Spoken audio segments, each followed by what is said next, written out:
On a Friday night in 2004, a millennial might have been half doing homework while their friend's DVD menu looped in the background, their flip phone buzzing with T9 texted plans to meet at the movies, and their laptop open to customize a glittery profile on MySpace, carefully choosing a song from Blink 182 or Beyonce to autoplay for visitors. Millennials grew up in a world that was constantly loading, not fully offline, not fully online. A world where the internet made strange noises when it connected, phones were attached to walls, and childhood happened mostly outside, until one day it didn't.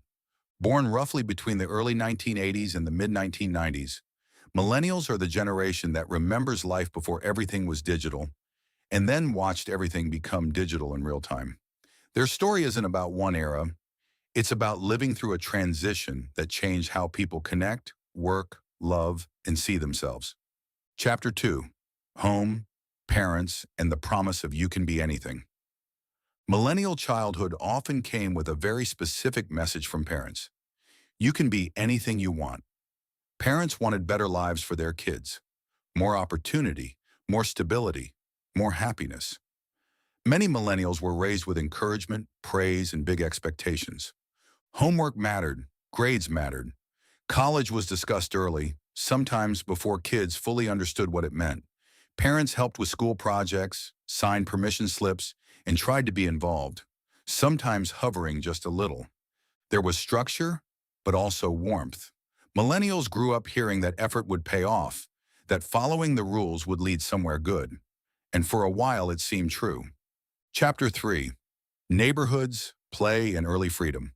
Millennial childhood still had outdoor play, bikes, scooters, sidewalk chalk, hide and seek, but it was the last generation where that freedom slowly faded.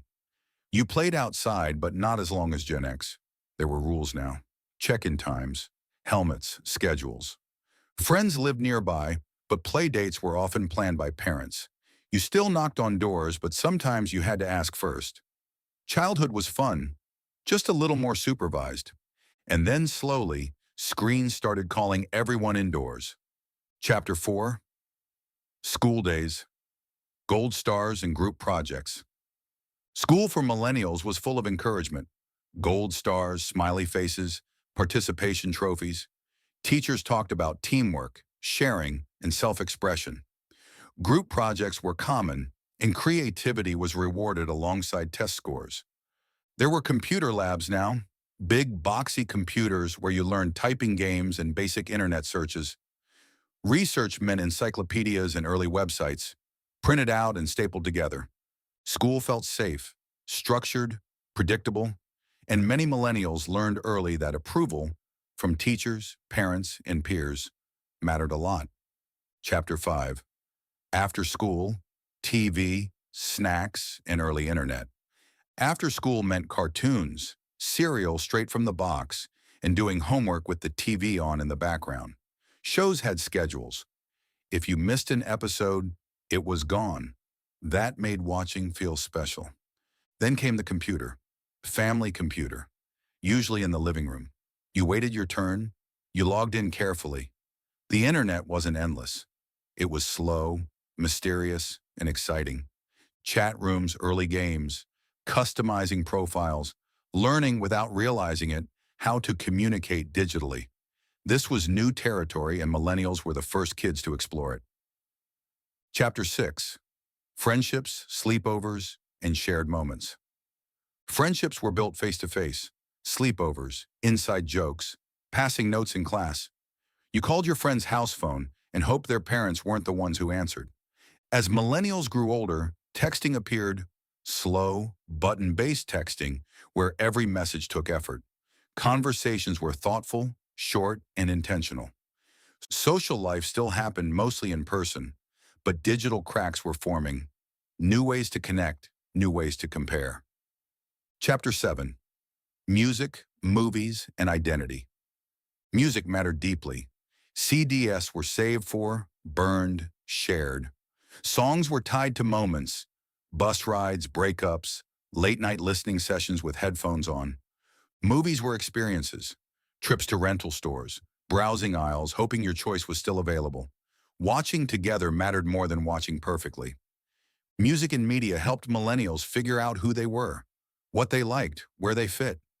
Identity wasn't just internal, it was curated through playlists, posters, and favorite films. Chapter 8, Teen Years, The Rise of Social Media. Teenage years changed everything.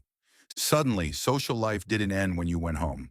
Profiles existed, photos were uploaded, comments were public, popularity became visible, comparison became constant. Millennials were the first generation to grow up while being watched.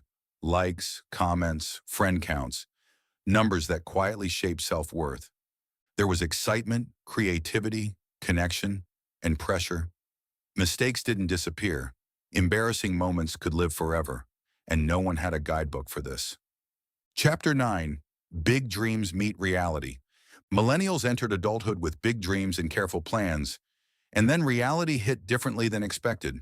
Jobs were competitive. Stability took longer. Housing felt out of reach. The promises of childhood didn't always match the world they stepped into. But millennials adapted. They learned new skills, took side jobs, built online businesses, redefined success.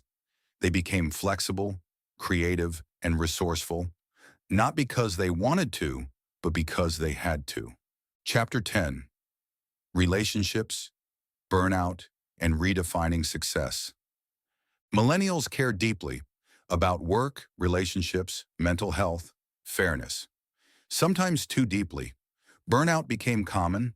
Hustle culture promised freedom, but often delivered exhaustion. So millennials started asking new questions. What is success? What is happiness? What actually matters? They value experiences over things, balance over status, meaning over titles. They talk openly about emotions, struggles, and growth because silence didn't work. Chapter 11, How Childhood Shaped Who They Became. Growing up between two worlds shaped millennials in unique ways.